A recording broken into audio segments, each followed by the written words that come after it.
Chapter 10. Food Allergen Preventive Controls for Human Food. The Preventive Controls for Human Food regulation requires documented food allergen preventive controls to prevent allergen cross-contact and to ensure accurate allergen labeling is on finished food products. The need for specific food allergen controls is determined through the hazard analysis process. The specific allergen control practices required to manage food allergens depend on the specific product and manufacturing practices. Common causes for the presence of undeclared food allergens were discussed in Chapter 5, Chemical, Physical, and Economically Motivated Food Safety Hazards. The required elements of allergen controls in a food safety plan, i.e., accurate labeling to inform consumers and preventing allergen cross-contact, and the associated monitoring procedures are addressed in this chapter. A short discussion on allergen testing, which is a potential verification procedure, is also discussed in the context of allergen cross-contact. Other elements of verification are discussed in Chapter 13, Verification and Validation Procedures. This is not intended to be a comprehensive chapter on allergen management, thus references are provided for further information at the end of the chapter.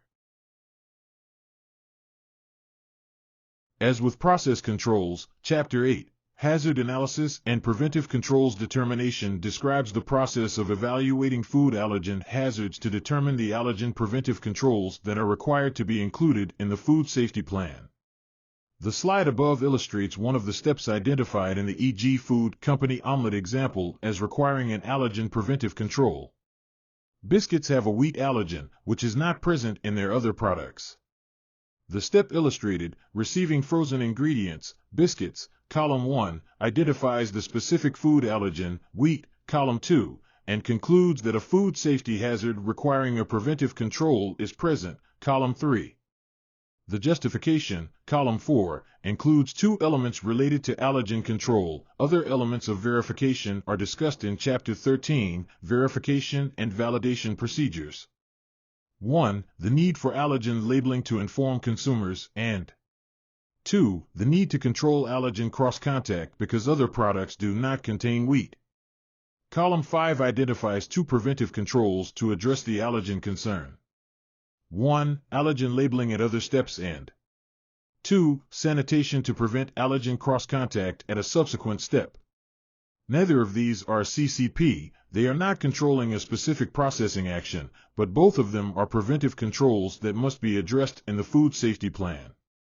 The company should determine the best language to communicate the needs to the people performing the tasks involved in managing the control. Focus on what must be done to control the hazard, rather than what a specific step is called. The term sanitation may include both cleaning and sanitizing activities. Cleaning is necessary to control allergens. Sanitizing, which is intended to kill microorganisms, has little or no impact on allergens. As discussed in Chapter 5, Chemical, Physical, and Economically Motivated Food Safety Hazards, the food allergens listed on this slide contribute to about 90% of food allergic reactions in the U.S.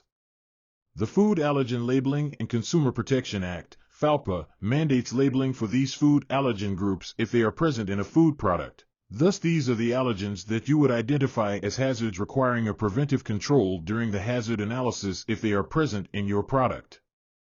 When labeling a product containing a food allergen, the label must be specific to the allergen to inform the consumer who has an allergy to one food in a group. For example, if tree nuts are present, then the specific tree nuts must also be on the label. Similarly, individual species of fish and crustaceans must be labeled. A discussion of labeling is presented later in this section. If all products produced in a given facility have identical food allergen profiles, then the allergen program needs to address only proper labeling because allergen cross-contact is not an issue. Sometimes a supply chain program may be necessary, depending on the source and complexity of ingredients used in the product. For example, almond ingredients may come from a facility that processes other tree nuts. It will be important that the supplier has controls to address labeling and allergen cross-contact. See Chapter 12, Supply Chain Programs for more information on supply chain programs. Allergen cross-contact can occur through a number of routes. Inadequate cleaning of equipment can leave residues that can introduce allergens from the equipment surface into product material. Allergen cross-contact can also occur during or after processing. For example, if two processing belts enter the same freezer, an allergenic component might fall from one line onto the other. Reworking material containing food allergens into a formula that does not have identical ingredients may also introduce allergens. If an allergen hazard is identified, an allergen preventive control must address these situations. Incorrect labeling will occur if allergen cross-contact issues, discussed above, occur. In addition, other avenues of incorrect labeling exist. Formulation mistakes can introduce undeclared allergens into a product in a number of ways. Substituting ingredients, either intentionally or by mistake, can also lead to undeclared allergens in the product. Inadvertent use of the wrong package can occur in a number of ways. Label handling procedures and work processes can help to ensure that the right label goes on the right package. Undeclared allergens may also be present if an ingredient supplier does not manage their allergens effectively or if a label supplier does not print label stock accurately. Chapter 12, Supply Chain Program addresses relevant aspects of allergen control in a supply chain program. Human error can be involved in all of the common causes of undeclared allergens in food products. Because of this, training on the importance of allergen preventive control, including an awareness of the potential consequences of a mistake, is an important prerequisite for implementation of an effective allergen management program. Allergen preventive controls must document those procedures used to prevent allergen cross-contact when the hazard analysis process identifies allergens as hazards requiring a preventive control. Cleaning of equipment that is used to process different food allergens is typically a preventive control. However, certain practices such as scheduling and engineering controls can minimize the frequency of such cleaning and might be managed as a prerequisite program. A thorough understanding of where allergenic ingredients exist in the manufacturing environment, how they are managed, and where they are introduced into the process can influence whether practices are managed as a prerequisite program or as a preventive control. Control of rework must also be considered and may require a preventive control. Personnel practices can also impact the likelihood of allergen cross-contact. Whether or not the techniques mentioned above are a preventive control or prerequisite program depends on how the facility manages their system and the complexity of their allergen concerns. Effective cleaning is an essential element in an allergen management program. Food contact surfaces should be visibly cleaned as a starting point when products produced contain different allergens. Refer to Chapter 11, Sanitation Preventive Controls for information on cleaning procedure documentation requirements, and Appendix 5, Sanitation Basics for more information on cleaning. Equipment, tools, and surfaces must be thoroughly cleaned prior to processing product that does not contain the same allergen profile. A record that documents cleaning between products that contain different allergens is required. This could be recorded on a sanitation record or an allergen scheduling record. Use a format that clarifies what must be done to meet the needs of your operation. Optional techniques to manage cleaning. Dedicating specific tools and equipment, such as totes, bins, paddles, scoops, and kettles, to specific allergens can reduce the frequency of allergen cleaning. Color-coded or labeled equipment is useful. Consider erecting a physical barrier, e.g., walls, curtains, partitions, between production lines in close proximity to reduce the risk of allergen cross-contact. Training of staff is very important for separating tools and utensils used with allergens. Line workers may incorrectly identify color codes for equipment if colors are not used in a consistent manner and the importance of dedicated tools and equipment is not emphasized. The regulation does not require validation of allergen cleaning, but this is strongly encouraged. Numerous allergen recalls have occurred because equipment could not be adequately cleaned to remove allergen residues. Effective cleaning is an essential element in an allergen management program. Food contact surfaces should be visibly cleaned as a starting point when products produced contain different allergens. Refer to Chapter 11, Sanitation Preventive Controls for information on cleaning procedure documentation requirements, and Appendix 5, Sanitation Basics for more information on cleaning. Equipment, tools, and surfaces must be thoroughly cleaned prior to processing product that does not contain the same allergen profile. A record that documents cleaning between products that contain different allergens is required. This could be recorded on a sanitation record or an allergen scheduling record. Use a format that clarifies what must be done to meet the needs of your operation. Optional techniques to manage cleaning. Verification that allergen cleaning procedures were performed is required by the Preventive Controls for Human Food Regulation for hazards requiring a preventive control. Many companies use a standard of visually clean as the primary evidence of allergen cleaning. If you can see residue on the equipment is not clean. This includes the presence of films or protein sheen. Use care with nonspecific ATP and protein tests for verifying allergen cleaning. Some of these tests are not sensitive enough to detect levels of protein that could cause an allergic reaction. Validated allergen-specific test kits are available for some food allergens and can be used to detect the presence of food allergens on food contact surfaces using swabs. Push-through material can also be evaluated to establish safe times and volumes for such a procedure. If a surface cannot be effectively swabbed, final rinse water can be collected and tested, assuming the equipment and environment is suitable for wet cleaning, as discussed in Chapter 11, Sanitation Preventive Controls. While finished product can be tested, appropriate action is needed if allergens that are not on the label are detected. Validation of allergen cleaning is not required. However, validation may be desirable for complex equipment the first time a unique allergen is introduced on a production line, or when major changes are made to product formulation to determine if cleaning procedures need to be adjusted. Simple-to-clean equipment, such as a stainless steel tabletop, may not need validation if the surface is visibly clean, i.e., no residue or film, when cleaning procedures are followed. A line is used to process both allergen-containing and non-allergen-containing products. The schedule sequence should run unique allergens toward the end. For example, vanilla ice cream might be scheduled first, followed by one with added pecans, followed by one with added pecans and almonds. If an allergen present in a product is not present in the next product scheduled to run, a sanitation protocol must be executed. Sanitation activities must be robust enough to remove all visible traces of an allergen residue prior to starting up the next product. If possible, only run products with the same allergen profile on the same production line. An example of a production line allergen assessment for the E.G. Food Company appears in the slide. Only one product, the cheese omelet biscuit, has a unique allergen.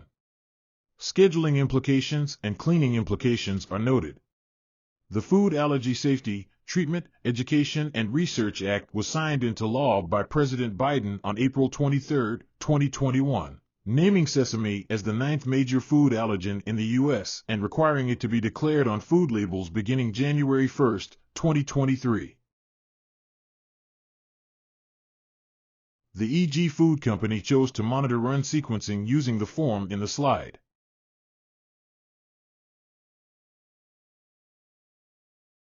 When engineering a production line, consider the potential for product crossing from one line to another. This may occur, for example, if an overhead conveyor spills product onto a conveyor below. Transfer via aerosols and dust may also occur when water sprays or air hoses are used. Engineering solutions may reduce the potential for transfer. In some cases, physical barriers such as curtains or walls between lines may be necessary to separate product streams containing different allergens. The potential for crossover can also exist in cooling water or frying oil that is reused. Because it is difficult to test cooking oil for the presence of allergens, the medium should not be reused unless sophisticated tests demonstrate that there is no carryover. It is important to design equipment that can be easily cleaned and inspected in all areas when products with different allergen profiles are made on a shared line. Dust collection systems should also be used to minimize the transfer of allergens between processing lines in a dusty processing environment. Socks should be cleaned and replaced as necessary. When cleaning, eliminate or minimize the use of compressed air, as its use may transfer allergenic material to already cleaned equipment. Maintenance employees should use dedicated tools in areas with allergens to keep from spreading the residue. Maps similar to the hygiene map discussed in Appendix 6, hygienic warning and environmental monitoring may be appropriate to illustrate allergen flow through the facility. These maps may indicate where unique allergens are stored or handled. Small companies that have all of their operations in one room and handle only product with a common allergen profile may not need such a diagram. A master list of allergenic ingredients should be developed as part of allergen control. Frequently, this can be managed by the individual in charge of developing and changing product formulations using information from supplier continuing guarantees. The list needs to be kept up to date, so it is important that any change information communicated from a supplier to the purchasing department, for example, gets to the person maintaining the master allergen list. Accessibility to the master allergen list at the loading dock is helpful so that allergenic materials can be placed in segregated storage. The master list should include the common name of the food allergen to ensure that allergens are properly identified.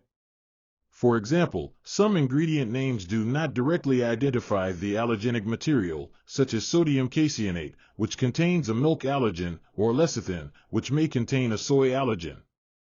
Staff training could include allergen identification and assessment of ability to clearly segregate allergens. The master list of allergenic materials should also consider packaging, processing aids, colors, flavorings, and lubricants. For example, wheat-derived or casein-derived agents in packaging material or lubricants can transfer to food products. Considerations for handling and labeling of ingredients containing food allergens follow. Allergen icons can be useful, especially when different languages are spoken in a facility. You can develop them yourself or consider use of icons available through the International Association for Food Protection. http://www.foodprotection.org/resources/foodallergenicon/. Consider use of a documented check of allergens during receiving as a prerequisite program. This may be a preventive control in a facility that handles many allergens and produces many products with unique allergens. Identify allergens on raw material labels, use the common name, and consider use of a color coding scheme or icon to reinforce the need for control within the facility. Color coding may be an issue for color-blind people. If bags or bins are opened to take test samples upon receipt, do not use the same knives to open bags of unlike allergens and ensure proper closure after samples are taken. Determine if controls are needed for forklift drivers to prevent damage to packaging. Pierced or dropped bags and cracked or broken bins present allergen cross-contact opportunities that should be avoided.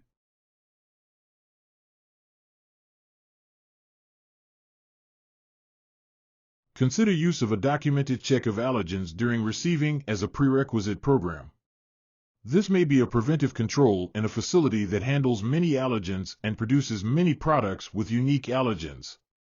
Identify allergens on raw material labels, use the common name, and consider use of a color coding scheme or icon to reinforce the need for control within the facility. Color coding may be an issue for color-blind people. If bags or bins are opened to take test samples upon receipt, do not use the same knives to open bags of unlike allergens and ensure proper closure after samples are taken. Determine if controls are needed for forklift drivers to prevent damage to packaging. Pierced or dropped bags and cracked or broken bins present allergen cross-contact opportunities that should be avoided. Segregation of allergenic foods and ingredients during handling helps to manage allergen cross-contact in the manufacturing setting. Preventive controls during processing start from the time a unique allergen is introduced into production, and control must extend beyond this point as well. For example, powders can easily disperse throughout an area through the air, thus weighing allergenic powders in a different room or area is useful. Covering totes that contain allergen-containing ingredients during transfer from one room to the next helps to prevent unintended allergen cross-contact. A review of ventilation systems over lines that handle powders may reveal a potential allergen cross-contact issue. Sometimes an allergen may be the primary component of your product and thus does not present an allergen cross-contact risk because all products contain the ingredient. For example, in a dairy facility, e.g., fluid milk, ice cream, yogurt, cheese, milk allergens are present in all of the dairy products. Segregation becomes important when unique allergenic ingredients are used in some products and not in others. For example, if a dairy facility decides to put peanut clusters in ice cream, the peanut allergen in the cluster could be managed through segregation to prevent introducing peanut allergen into other dairy products not intended to contain peanuts. Likewise, if a dairy facility decides to pasteurize non-dairy soy milk on the same line, preventive measures are required to ensure that soy protein is not present in the dairy products and that dairy protein is not present in the soy product. Depending on the number of major allergens in the plant, where they are introduced and the process is used, a facility may use some, all, or none of these methods to prevent allergen cross-contact. Determining when preventive control is required is based on the outcome of the hazard analysis process. Proper handling of rework and work in progress is critical. Use sturdy containers with secure covers and interior disposable plastic liners where appropriate. Use dedicated containers, lids, and pallets when feasible, or thoroughly wash and sanitize containers before reuse. Using containers that can be moved without use of equipment to hold allergen-containing materials, e.g., totes on wheels, makes it easier to segregate the material and reduces the potential for damage by forklifts. Mark the rework bin properly with information such as name of the rework or QA hold product, name of the allergen, date time of manufacture, date time put into storage, date time for using rework, if known. Rework practices within a facility should be evaluated as part of the hazard analysis for allergens. If rework is identified as a possible risk for an undeclared allergen, consider the following control measures. Use rework for exact applications. Label the containers appropriately for storage. The amount of allergen-containing rework generated and when and where it was used should be documented.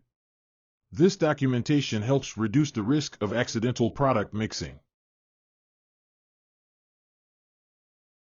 Employees' outer clothing may accumulate residual allergen from the processing area. This situation should be managed.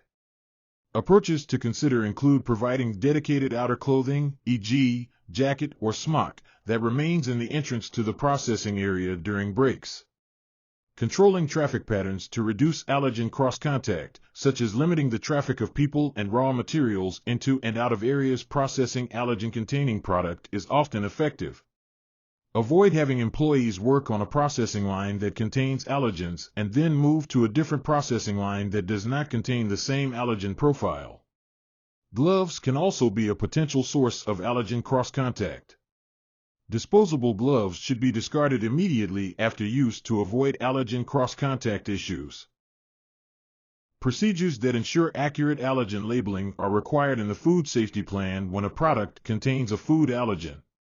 Supply chain programs are also important to ensure that food ingredient suppliers accurately identify allergens in the products that they provide, and packaging suppliers accurately print ingredient information on labels.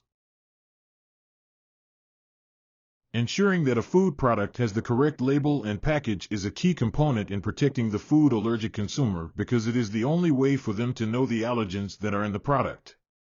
Undeclared allergens can lead to illness and death.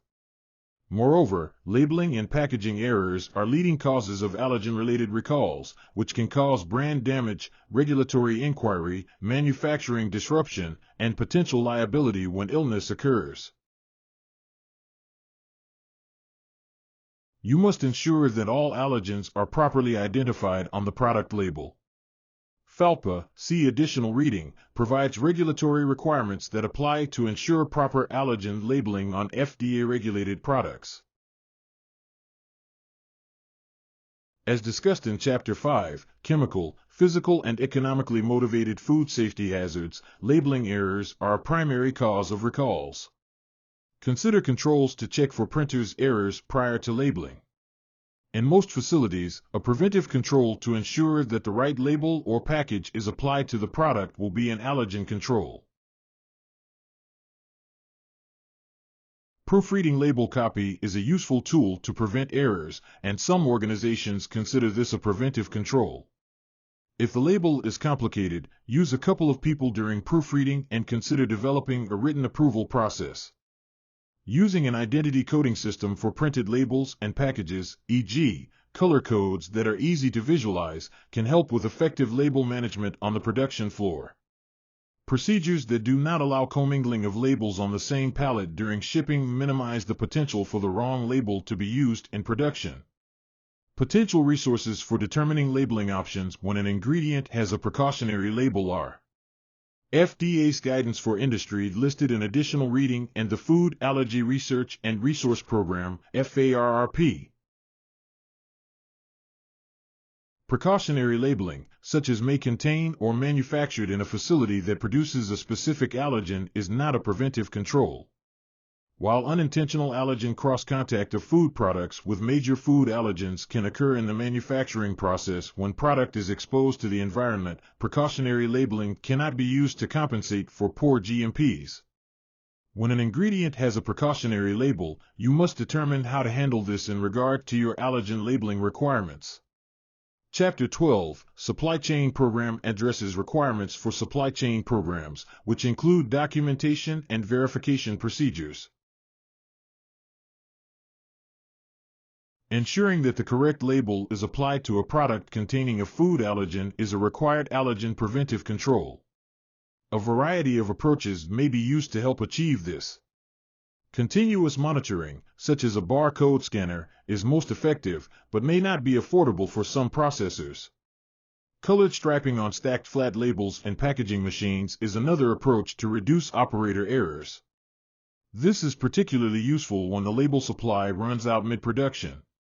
Returning and used packaging materials to the warehouse and not mixing them with other packaging materials helps avoid packaging mix UPS. It is best to store packaging, e.g., plastic cups, lids, and boxes that are sealed shut. Train line personnel to ensure product labels are switched properly at product changeover. This is especially important when labels are applied to product, such as cans, that are held in unlabeled inventory and labeled well after production. A variety of other measures can help to reduce mistakes, such as a system to assure that out-of-date labels and packaging are removed and destroyed in a timely manner. Keeping accurate inventory records of labels and packaging can help. If the numbers do not match, it is likely that the wrong label was used on a packaging run. Stage packaging so that only those needed for current product are in the packaging area. Check packaging film labels for accuracy, e.g., by comparing the label to the formulation or recipe of the product being produced before the roll is placed on the packaging machine. For on-site computer-generated labels, verify that the correct electronic file is applied for each label and have a system that lets only authorized personnel edit electronic label files. Remember that the essential allergen preventive control is that product containers and labels applied during processing are monitored to ensure that allergen information on labels matches ingredient specifications of product. Because applying a label to a package is part of a process, some companies may manage allergen labeling at a process control step and call it a CCP. Other companies may manage it in what they may call an allergen control plan. Either approach is fine as long as the allergens that are present in the food are declared on the label. The fictitious e.g. food company's ingredient allergen assessment lists all of the raw materials used for products, along with the supplier name. There is also a column that is used only if precautionary labeling, e.g., may contain, labeling is used by their supplier. This information helps e.g. food company to identify the allergens that are in their products, depending on the ingredients used in each product. The Food Allergy Safety, Treatment, Education and Research Act was signed into law by President Biden on April 23, 2021. naming sesame as the 9th major food allergen in the U.S. and requiring it to be declared on food labels beginning January 1, 2023. Using their recipe sheets and the ingredient allergen assessment, they document the allergen statements that must appear on labels for each product. As an allergen preventive control, they check the label upon receipt from the label manufacturer to prevent potential label shortages in case a mistake was made during printing, and check the label number when labels are applied to product. Checking the label number when the label is applied involves less detailed review than reading the contained statement. They include the information used at 2 different steps on one form. Avoid potential errors if they try to maintain 2 different documents with the same information. The allergen preventive control for reviewing the label upon receipt is illustrated above, and the preventive control for applying the label to the product is illustrated below. Upon receipt, the label coordinator matches the information on the label to the product formula information. This includes the allergen declaration as well as the listing of ingredients. We do not provide a complete listing of ingredients for the example. Label review could be done only at the labeling step, but many organizations perform 2 label reviews, 1 upon receipt and 2 at labeling step. Complex labels require careful review by people trained in technical label wording requirements. Application of the label online may be simply matching a label number to the product formula. Training may be appropriate for a label developer, for example, if a mistake is made on the copy sent to the printer. At the fill, weigh, label step, the E.g. Food Company's food safety plan states that all finished product labels must have the correct label. The monitoring portion of their preventive controls for food allergens uses the same structure as that for process controls, identifying the what, how, when, and who. At this step, the fill line operator matches the label to the product number. Corrective action addresses what to do with the product as well as identification of the root cause and taking appropriate action to prevent recurrence. As with process controls, the records associated with this preventive control procedure are verified, specifically the label check form and any corrective action or verification records. Whether or not you purchase your ingredients directly from a manufacturer, from a broker, or from a retail store, the manufacturer or grower of the ingredient is the supplier by regulation. See text box. Carefully review the label for allergen information to determine if it provides the confidence needed for preventive controls. If not, follow up with the company that made the ingredient to obtain more information. This is especially relevant if may contain labeling is used on your ingredient. It may be important to understand the level of allergen control exercised by the manufacturer, depending on the nature of the ingredient, the allergen profile of the product, and other products produced by the supplier. Refer to Chapter 12, Supply Chain Program, for a discussion of other relevant controls at the supplier level. Let's take a look at important definition. Supplier. The establishment that manufactures/processes the food, raises the animal, or grows the food that is provided to a receiving facility without further manufacturing/processing by another establishment, except for further manufacturing/processing that consists solely of the addition of labeling or similar activity of a de minimis nature. 21 CFR 117.3. Allergen awareness and control training is critical for the effective implementation of allergen preventive controls. Many food employees do not have food allergies and need to be made aware of the health hazards posed to consumers with allergies to certain foods. Training is useful for employees at all levels of the company. It not only provides an opportunity to build knowledge, but also communicates the importance of each employee's role in allergen management. Overall, training reinforces a commitment to food safety and highlights changes or improvements in production. Supervisory personnel must be trained in the key areas of allergen preventive controls so that they have the knowledge to train production workers.